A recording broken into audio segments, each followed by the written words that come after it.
All right, hello everybody. We're taking a look at cellular reproduction part 1 in today's video. I'm going to start with an overview and do the cell cycle in part 1 of part 1. So this part 1 will be in 2 videos. So in the first section of part 1, we're going to look at just an overview of cell reproduction and then the cell cycle itself. And then in part 2, we'll take a look at mitosis and meiosis. So let's go ahead and jump right in here. So one of the first things about life in general is that according to cell theory, all cells come from pre-existing cells. And it's very much a chicken and the egg paradox. But as we see it today, when you see a cell, we can observe very carefully and see that these cells always come from pre-existing cells. So that's the first thing. So part of the minimal requirement of life is that cells must therefore be able to duplicate themselves to make more cells so that other cells can exist in the future. Without this ability, life wouldn't exist and there wouldn't be life as we know it on Earth here. So part of the process involves actually copying the genetic material, and the other part of the process involves copying and duplicating all the other cellular content in order for that to be passed along there. Now, this works on a single cell level in which single cell organisms have to duplicate themselves to pass on cells to the next lineage. These are essentially making copies of the entire species, like bacteria, for example. But in multicellular organisms, we also have to replace worn out cells. Every single day as human beings, for example, we lose millions of skin cells and we lose millions of intestinal cells.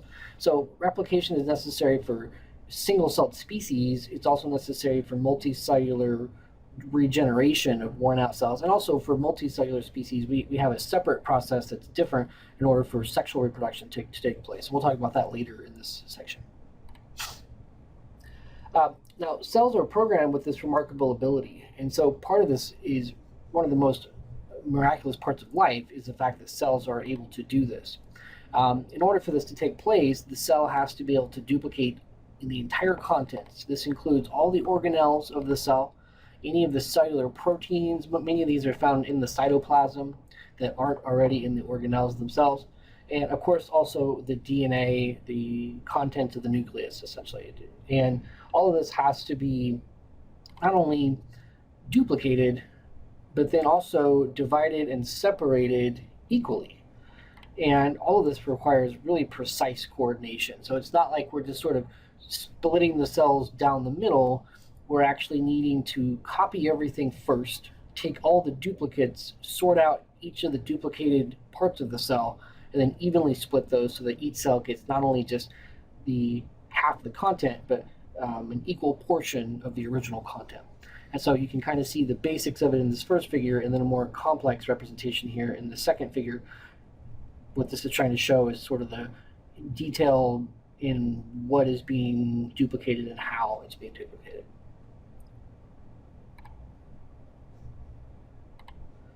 So all of this is represented in the process of cell division, which is single cell becomes two cells. Now the terminology here is that we refer to it as a parent cell splits to become two daughter cells.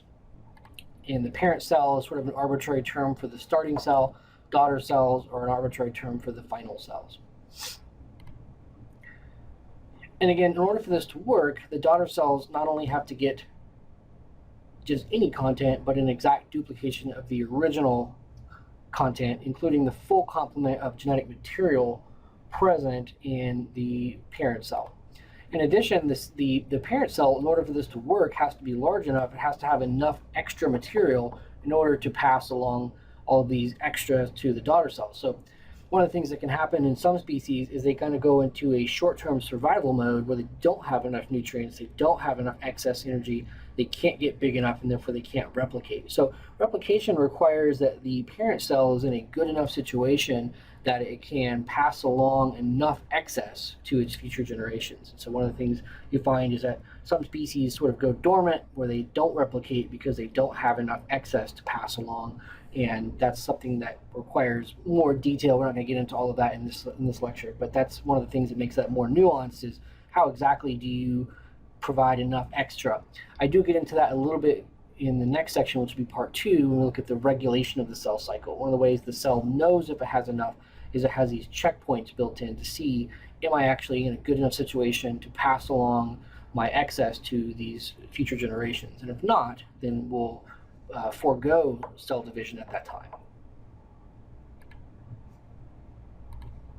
Now, cell division is a requirement of all living things, but there are a couple of different processes that take place, and there's lots of variations within each of these processes. So these are sort of the 3 broad categories that all life fits into.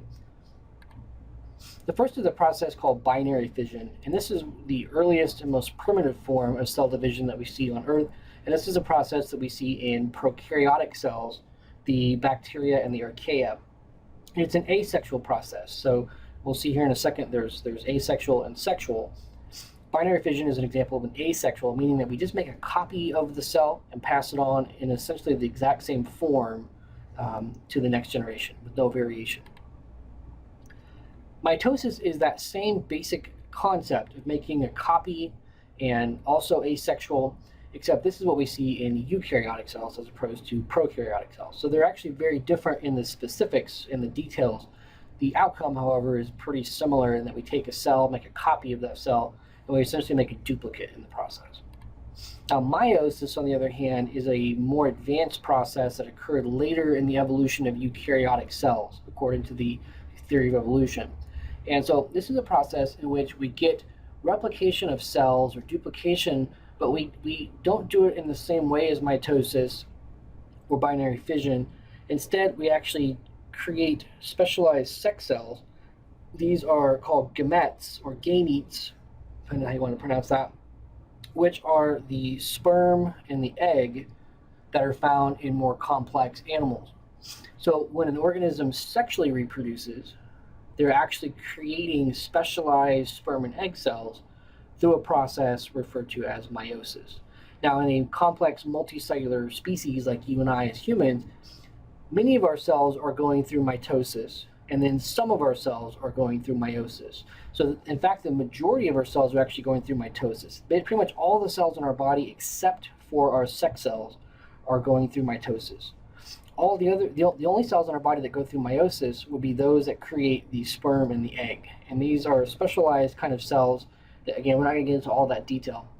But these would occur in the ovaries of females and the testes of males. Specialized cells would undergo those processes to create gametes, sperm, and the egg. All of the events that occur from the time a cell is formed until the time that it's ready to divide are referred to as the cell cycle. So you can kind of think it like a bit like the birth and death of cells. So kind of like you were born and one day you will die, cells are born and one day they will divide. So they're actually formed and then they'll divide again. Cells can actually live almost forever in some ways, just in different forms. They pass along their information, so the exact cell is not alive forever, but the concept of that cell is passed along in new forms to future generations. And so we sort of see kind of like a birth and death of cells that's similar to the life cycle of the whole organism, but different because obviously we're talking about just the individual cells and not the entire species. But the cell cycle is kind of like the life and death of cells, but it's referred to as the time when a cell forms to the time it divides. So I'm going to get into a little bit on binary fission here, and I'm not trying to get into any of these topics in a significant amount of detail, so we're trying to keep all these somewhat brief. But in binary fission, bacteria and archaea go through this process, and what you see is they're really kind of taking on the minimal aspects of cell division in this process. So this is like the simplest example of cell division. And so basically what we find is that the cells, when they're ready to divide, again, a more complex thing is how do they know that? Well, the environment kind of has to be right for them to divide. When that time comes, they're going to start by replicating the DNA. And you can see here, here's their DNA. Their DNA is actually circular, and their DNA is then copied. And you can see this light blue form branching off from the dark blue here, indicating a newly synthesized DNA molecule. Once that is complete, the cells start to then increase in size. And as it increases in size, we now have room for the cell to actually split in two and pinch apart to create two genetically distinct daughter cells. Each daughter cell receives one copy of the replicated parental DNA. And that really is, in essence, what cell division looks like. Copy the DNA, increase in size, and then split in two. Now in prokaryotes, we don't have lots of organelles and lots of complex cellular machinery inside the cell. So it's a little easier. The idea is we kind of have to have double of everything for the most part, sort of split down the middle. And in general, as long as we get the DNA replicated, all the other contents tend to be kind of proportioned out enough that the two daughter cells should get a relatively even amount. It's nowhere near as precise. Sometimes the offspring are not sufficient and they die, but more often than not, these two cells get enough of the extra content in addition to the DNA in order to be viable. This figure here, if you want to pause and look over this, just kind of goes into more detail with each of these figures here. And so again, I don't necessarily want to spend a ton of time going through each of these here, but if you want to pause that and look through that, it does kind of go through what's happening here as I kind of explained it in the last slide there. Now, one of the things that has to happen with binary fission is the cell has to get a certain amount of proteins in order to pinch apart. And there are genes involved in that process. And one of the genes that's been heavily studied is called the FTSZ gene. This has been studied especially in E. coli bacteria, different intestinal cells. And what this gene does is it produces a protein.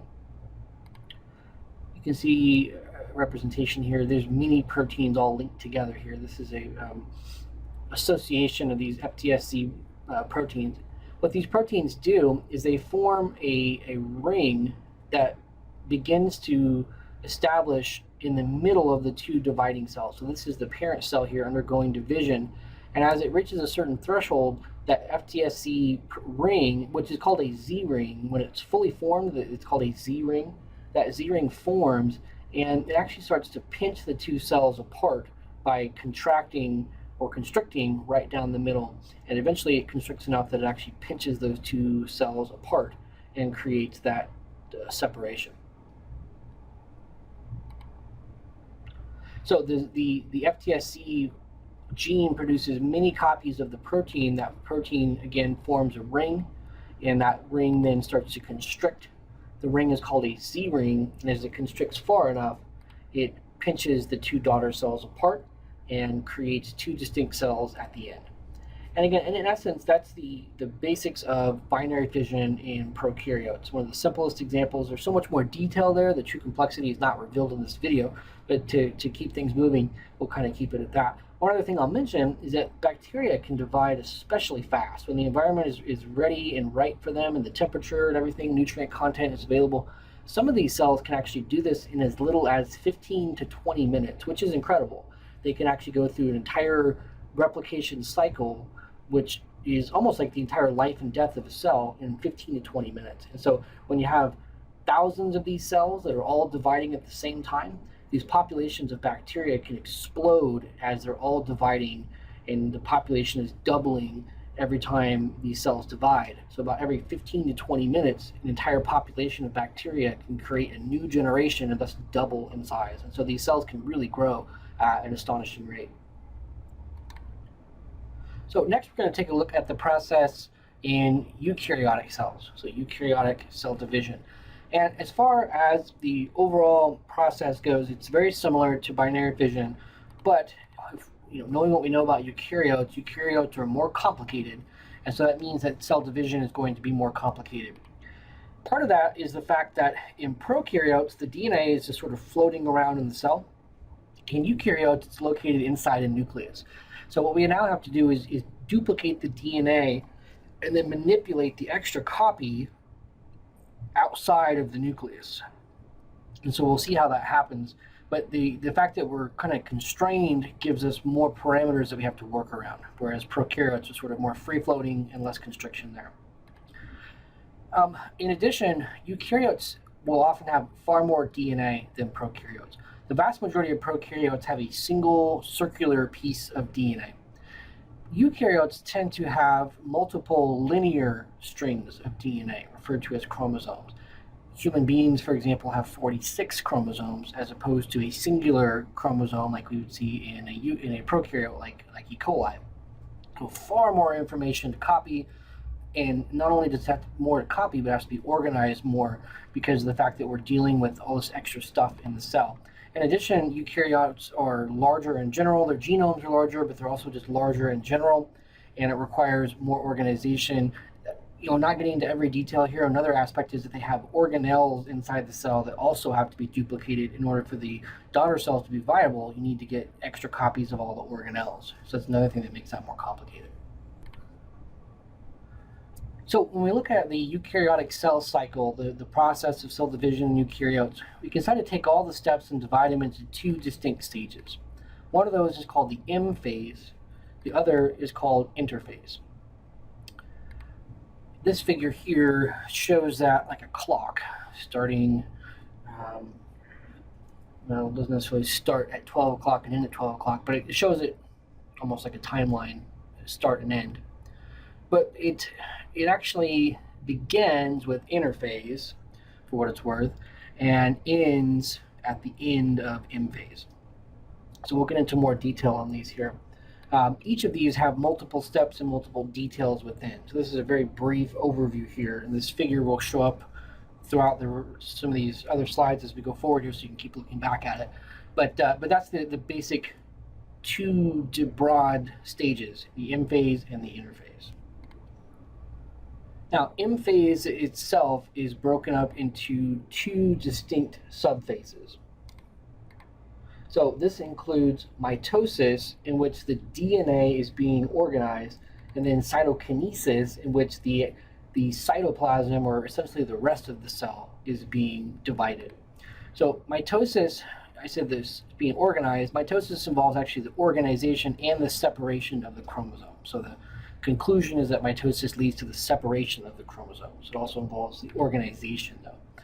So we have to actually take the duplicated chromosomes that occur during cell division, take all the extras, separate them out so that each of the two daughter cells get an exact copy of the original, and then make sure those are split evenly in the two daughter cells. So there's actually a ton of work that goes on there. Cytokinesis then is the very last step, in which the cell itself splits down the middle to create two daughter cells.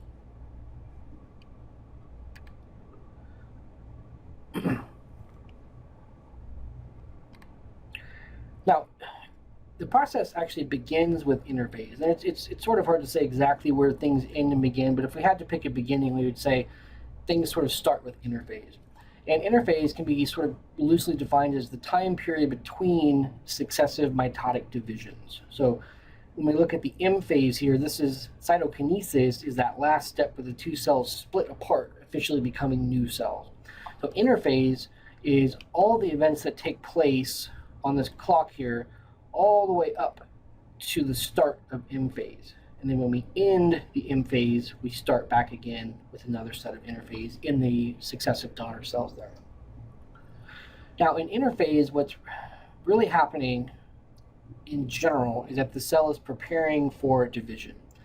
And as you can see if you think of this as a pie chart, proportionally speaking, most of the time is spent in interphase. Interphase here is represented by several subphases that we'll get to, but all of this time, all the way across here is interphase. It's only this little wedge here at the end represents M phase, so it's only a small portion of the overall time spent in the process. So most of the time is spent preparing. So preparation includes replication of the DNA. It's one of the major events there. Cells have to grow in size. You have to duplicate some of the organelles and duplicate some of the contents, as well as cellular proteins in the organelles, as I just mentioned there. So lots and lots of requirements for cell division to take place, and those preparations are done in interphase, which can be thought of kind of as the preparation for division. Now, interphase itself is actually divided into at least three phases that you can see here. So the first is referred to as the G1 or the gap 1 phase. They call it a gap because when they were writing these terms and initially studying the cells, they couldn't see everything that they see today. The technology was far more limited. It looked like nothing was happening. So they could see the cells dividing, but they really couldn't tell what was going on in between divisions. And so they called it a gap. So the G1 phase was kind of this obvious gap of time. What they now know is that this is a time where lots of regulation occurs and lots of preparation to sort of check off the boxes that you would need in order to actually start. So imagine you're going to move to a new house and you have to take all the stuff out of your house and you have to pack it up and move it to a new location. There's a lot of preparation that goes into that. You don't just start throwing all your stuff in the car and driving off. Some people might, but for the most part, you actually go through a preparation. You start putting things in certain locations, you start labeling, you start organizing. In some ways, you can think of the G1 as kind of that early preparation for some kind of major event that's going to happen. Now, in the next phase, the S, or the synthesis phase, S stands for synthesis, this is when the DNA is replicated. So one of the major things that has to happen before a cell can start dividing is that we have to have 2 copies of all the chromosomes or 2 copies of the DNA in general. So this occurs during the S phase of interphase. The last part of interphase is called the G2 or the gap 2 phase, and this is where the cell really starts to grow in size. It starts to produce extra proteins, and it really is starting to dedicate itself towards the process of splitting apart. I'll get into more detail with this in the second video, because there's a lot of regulation that we're not talking about that goes on here. A lot of checkpoints. Again, imagine that you're preparing for a major event. You don't just jump in with 2 feet right off the bat without thinking about it. So the cell is similar. It doesn't just split apart without preparation. So all of these things are kind of the preparatory planning that kind of goes on behind the scenes before the cell actually starts to split into. And this is why they refer to them as gap phases, because initially it didn't really look like anything was happening.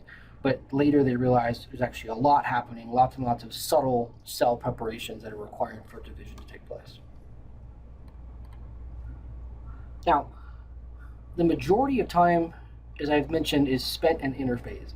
And again, you look at this figure here, and you can see that the cell is spending lots of time in these phases. Once it gets to the end of the G2 phase, it's basically dedicated to the process of division.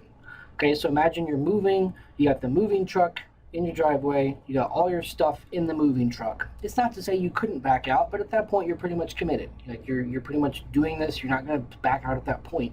Whereas you might back out in the very beginning when you realize you don't have enough money to move, when you don't even have a house when you get there, right? So the cell has similar scenarios where it has to sort of go through this process. Do I have enough energy? Is the environment correct? You know, am I under a significant amount of stress? If all these things are happening, then the cell probably won't divide. And so at any point along this way, it can stop and abort the process and sort of go back into its state of dormancy or normal everyday functioning.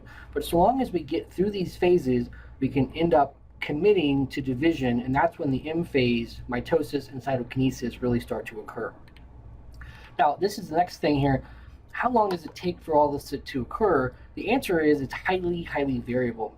Just imagine again, like someone planning a move. Some people might do it overnight, and other people might take 6 months. There's really no right answer. There's no exact answer. It's highly variable. So in some cases, eukaryotic yeast, some of the simplest eukaryotic organisms are things like yeast. These are like what you use to bake bread or to brew alcohol, or things that can cause yeast infection. These are simple little eukaryotic cells. They can do it in about 90 minutes, maybe sometimes faster. There's always, a minimum and maximum, but on average, an hour and a half, give or take, which, is actually pretty darn fast. Not as fast as bacteria, but pretty fast. In humans, the average cell takes closer to 24 hours, which is still pretty fast. Our body can turn over new cells pretty quickly. Some cells can do that even in about half the time. Skin cells and intestinal cells can only take about half that amount of time, about 12 hours. We lose these cells every day. Every day we lose millions of skin cells. Our intestinal cells have to be regenerated. So our body needs to have a quick turnaround time for these. Other cells, on the other hand, like liver cells, our liver can regenerate itself, but not very quickly.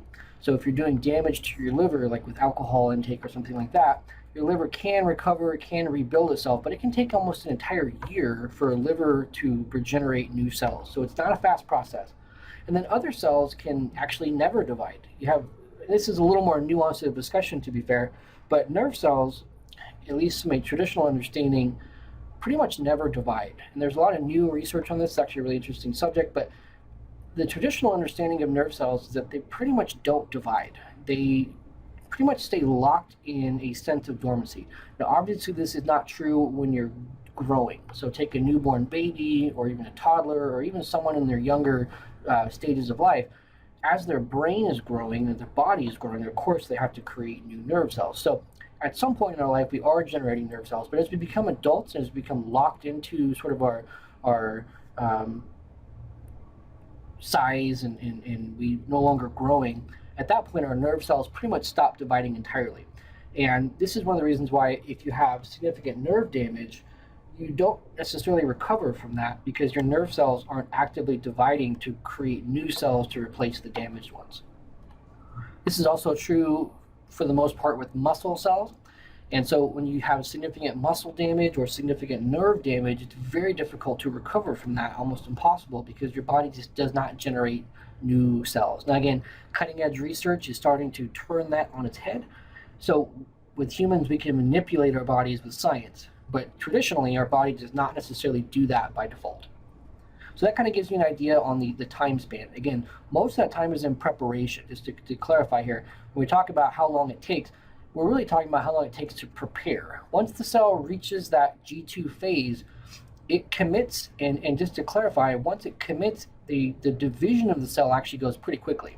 So as far as the splitting of the cell and the separation, that part doesn't actually take very long. It's the preparation for all of that that takes the vast majority of time. Again, think of like moving all your stuff out of your house. The drive from one place to the next may not take all that long depending on how far you're going, but the loading and the packing and the organizing, that's what takes all the amount of time. And that's kind of what cells, kind of what you think about it with cells. They're preparing, and that takes the majority of the time there.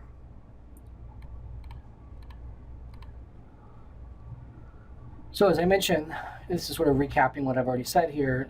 The cells, such as skin and intestinal cells, require constant replenishment, therefore they're actively dividing.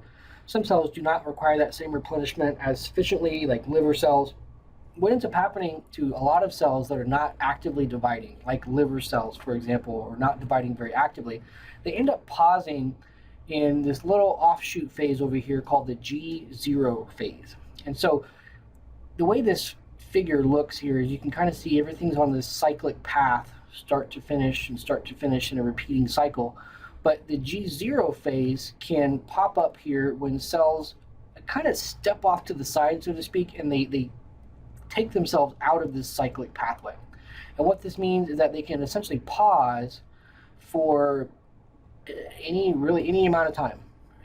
It's sort of a variable pause state that they can stay in. And what will happen is once they'll go into that dormant state, and then depending on the cell, some of them will come back out of that state and go back into the G1 phase and then continue around that cycle. So at any point, cells can kind of exit the cycle, pause for variable amounts of time, and then jump back into the cycle and continue that cycle there. So in the G0 phase, the cell is really not actively preparing for division. And that's one of the things that took scientists a while to figure out. It's a very nuanced thing to actually study. But what's going on there is they're not making some of the proteins required for division. They're not making the preparations in general. And so that's what kind of characterizes that phase there. This is why liver cells will take so long. Part of their programming is that they go into this dormant stage. And the body is very complicated. And the liver, part of what's happening here is when you're dividing, you're not able to dedicate all your cell resources to your immediate functions. So your liver and your nerve cells, for example, they have a lot of stuff to do right now. Nerve cells are sending signals, liver cells are detoxifying, and if they have to do all of that plus go through cell division all the time, it takes away from their role of doing their job. Imagine you have a full-time job and you have to move all your stuff every week to a new house. You're not going to be able to do your job very well because you're constantly involved in preparation and moving. So it's easier to stay put in one place and then function on what you're doing at that moment. So cells in your body kind of have a similar paradox where they may like to divide and make more copies, but that takes away from their ability to function in their job right now in this moment. So cells, in theory, have evolved to be more focused on the immediate functions and not so much on constant replication. But every cell is different, so some cells are more dedicated to replication and they have a shorter lifespan, so they're not as permanently locked into a particular function, whereas other cells are. And so we see these dormancy states where they can actually sort of focus on what their function is and not be tied up in replication.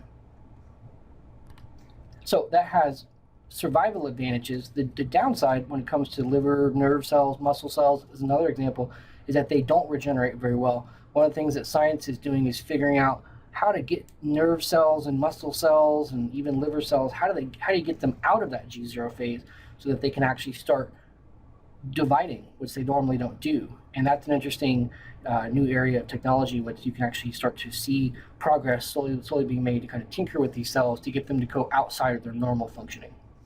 So when I say these things, it's always sort of, this is how they normally work.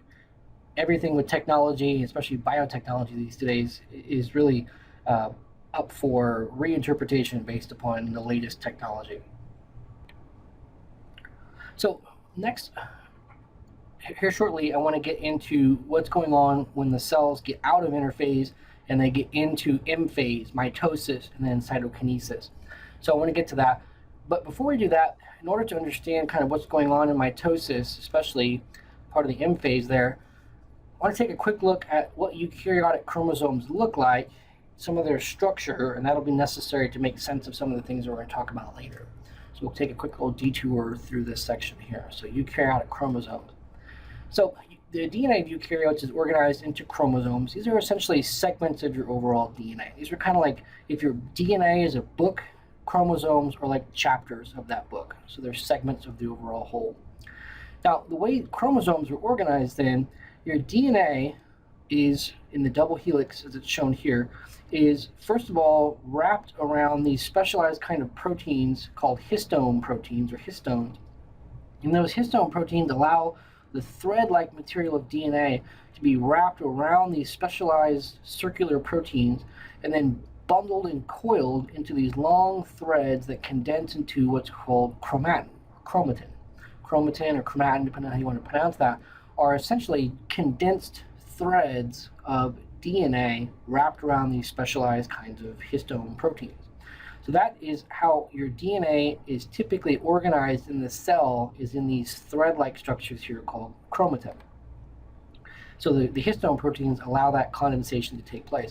This is the only way you can get as much DNA as what you have in your cells. Your cells can have something like 6 feet of DNA in a human cell, and every cell has to package all that in there. So folding and condensing is essential for that to take place.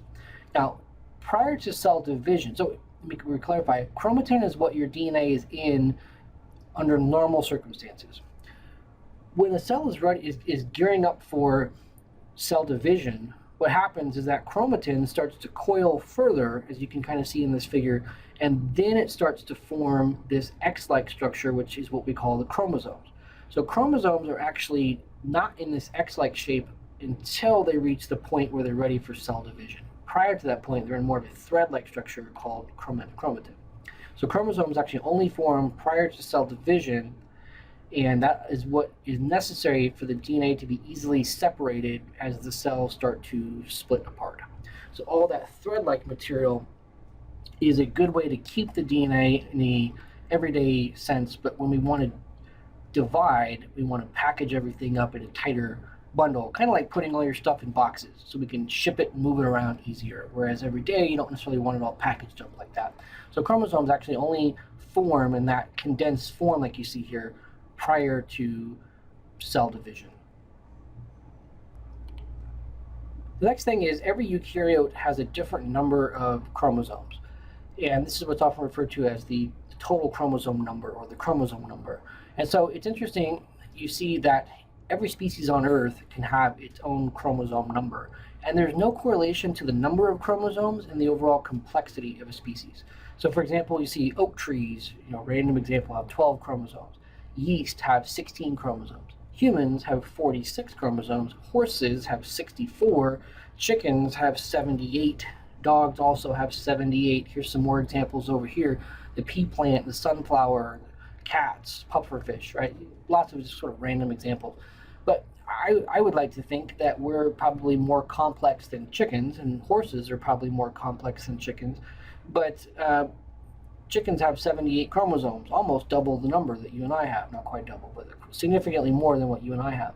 And so it's interesting that there isn't a correlation between the complexity of an organism and the number of chromosomes. So think of it like a book. You can have a book that is 500 pages long, and it doesn't do a good job of conveying the information. It's a bunch of unorganized rubbish that no one can make sense of.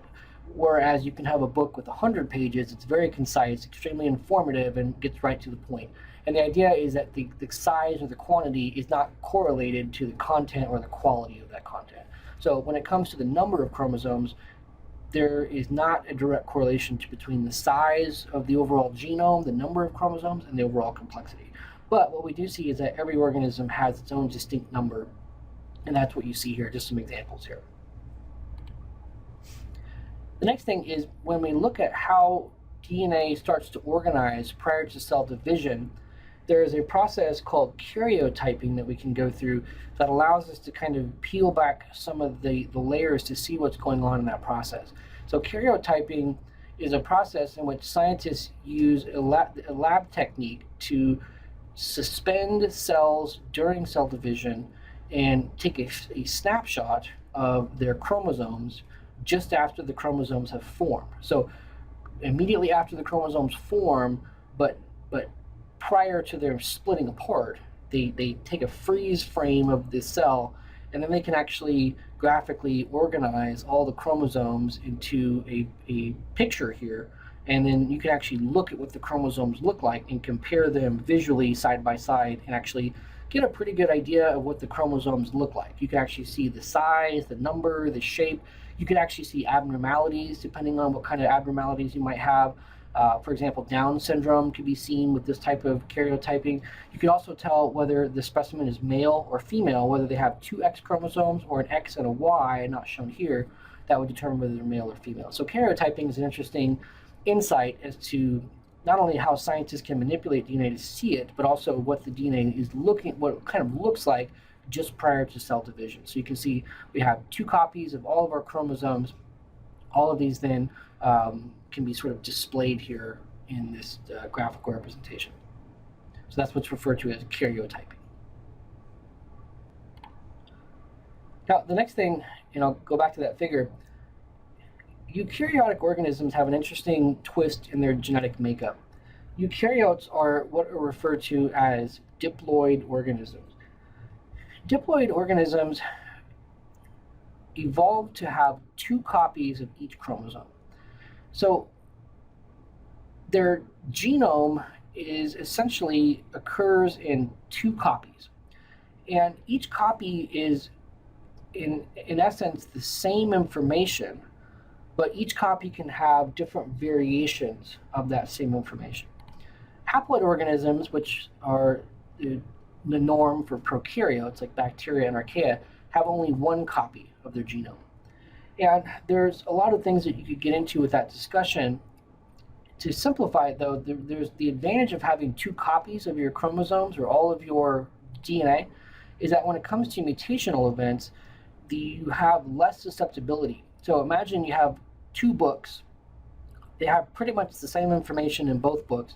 And on one book, you spill a bunch of acid all over half the pages, or it gets lost in a fire, or someone rips out 15 of the most important pages in your book. If you have only one book, all that information is lost. And this is essentially what can happen with mutation. Mutation is a way that the environment or errors in replication can affect the information itself. If you have 2 copies of that book, though, then you're less susceptible to the effects of mutation. It is much more nuanced than that, but the truth is that's kind of the essence of it. 2 copies means you have more durability. The information is less susceptible to random changes over time. It also increases the amount of genetic variation. We have 2 copies that say effectively the same thing, but it can essentially say it in 2 different ways. And what this means is that we can have 2 variations of each gene in our body. And the 2 variations of each gene mean that our genetic makeup is more diverse than it would be otherwise. And so we can kind of say the same thing in two different ways, and we can kind of get two different takes on each gene, and that's part of the other advantage of being diploid. And again, I am kind of simplifying this very quickly here, but that's two of the main points of being diploid. The other part of it, when with eukaryotes, is it allows for sex determination. You actually don't see sex determination in prokaryotes. There are no male bacteria and female bacteria, for example. They're just bacteria, and they don't actually have male and female characteristics. The way that the vast majority of eukaryotic organisms become male or female is determined by the combination of specialized chromosomes, which we call the X and the Y. So if you get two copies of the X chromosome, you're female, and if you get an X and a Y, you're male. So that's where you can have another aspect of variation. If you had just one copy, you wouldn't necessarily be able to have that variation where you'd have XX or XY. It would be different. It's not to say you couldn't do it, but it would just be, life as we know it would be very different. So these are some of the quick examples of why being diploid is significant. And when we look at being diploid, let me back up here to that previous slide here. The karyotyping helps us see that. Diploid means we have two copies of every chromosome. So for example, the first chromosome in the human genome, we have one copy here and the other copy here. These are homologous chromosomes. So we have two copies of each chromosome, and you can see that here. So this is what gives us a total of 46 chromosomes. But what we actually have are 23 chromosomes and two copies of each of those chromosomes. And so that's what it means to be diploid. If humans were haploid, we'd have only 23 chromosomes. But because we're diploid, we actually have 46. And all of them are essentially the exact same thing except for the X and the Y. There's an exception there. They're the same thing, meaning they code for the same genes, but they can do so in two different variations. So each gene can be a different variation of the other, and that's something that we'll get into in more detail. But for now, that is part of what we need to understand in order to look at mitosis and meiosis later. And that's partly why I'm simplifying this here and trying to give that information without going into the full detail of it. But we have what are called homologous chromosomes. Homo means the same. So two copies of each chromosome makes us have homologous chromosomes, and that condition is what is said to be diploid. So here you can see a little bit more on that. Homologous chromosomes are the matching pairs of each chromosome. Each pair represents two of the same type of chromosome, each carrying the same set of genes. And so here's a figure. We have two chromosomes of the same size, same genetic information, but we can see that there's slightly different variations based on the color here. And the way that you actually get your two sets of chromosomes when you're born is one set comes from the mother and the other set comes from the father. So the egg from your mother carries one set of chromosomes, and the sperm from the father carries the other set of chromosomes. And when you're born, you start out as a single-celled organism called a zygote that is initially formed by the fusion of the sperm and the egg, and that leads to the combination of the two sets together. So here's a figure here showing paternal and maternal, father and mother, each giving you one of your two sets of chromosomes.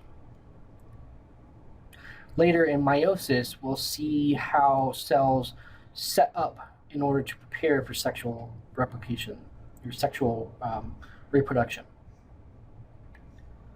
Now, the last thing on this here, when we look at how mitosis and meiosis work later, what we have to recognize is that the DNA is duplicated during the S phase of interphase. This is going to precede mitosis and meiosis. So during the S phase, we end up starting out, prior to this, we have our two homologous chromosomes, and after the S phase, each of these are duplicated. So now we have, this is where that X structure of the chromosomes actually comes in once they're duplicated. So now I have two blue chromosomes here, two dark blue, and then two light blue, and these represent the duplication that takes place after the DNA replication of the S phase.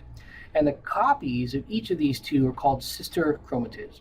So I have two blue chromosomes. These are referred to as sister chromatids. Each of them independently is referred to as a chromatid. And they are connected to each other by these structures here called centromeres. So this is all going to become necessary to understand mitosis later. So we as diploids have 2 copies of each chromosome. These are called homologous chromosomes. And after the cell duplicates, they attach to each other at the centromere to create what are called sister chromatids. So now I have 2 sets of sister chromatids, each set representative of one of the original homologous chromosomes.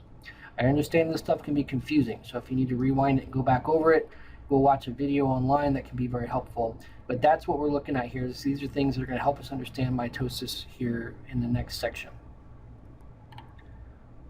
So as I mentioned, the centromere holds the sister chromatids together, and that will hold them together up until the point that they separate during the later stages of mitosis. So we'll see where that happens in the next section here.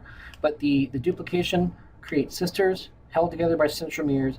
That centromere is going to be a point where the chromosomes can be manipulated, moved around, which is what's going to happen in mitosis. And then later, that centromere will break apart and allow each of the sister chromatids to separate, which is what's happening as the cell starts to split in 2 when the cells start to divide. Okay, so we'll wrap up the part 1, video 1. Part 1 will be in 2 videos. This is the end of the first part here. And so what we've discussed so far are the basics of cell division, the types of cell division, including binary fission in the eukaryotic cell cycle, M phase, interphase, stages of interphase, and lastly, the organization of eukaryotic chromosomes, talking about homologous chromosomes and being diploid and having 2 copies and centromere and all of that. And in the next part here, we're going to get into mitosis and meiosis. And these are the specific processes by which cells actually start to organize and split up the DNA. And in the first part, mitosis, this is how it happens asexually, meaning we're making copies of cells, identical copies. And in meiosis, this is referred to as sexual, meaning that we're actually going to create variation that's required to make sperm and egg. And the sperm and egg are then able to create new life through sexual reproduction. So similar but different processes. We'll get to those in the next section here.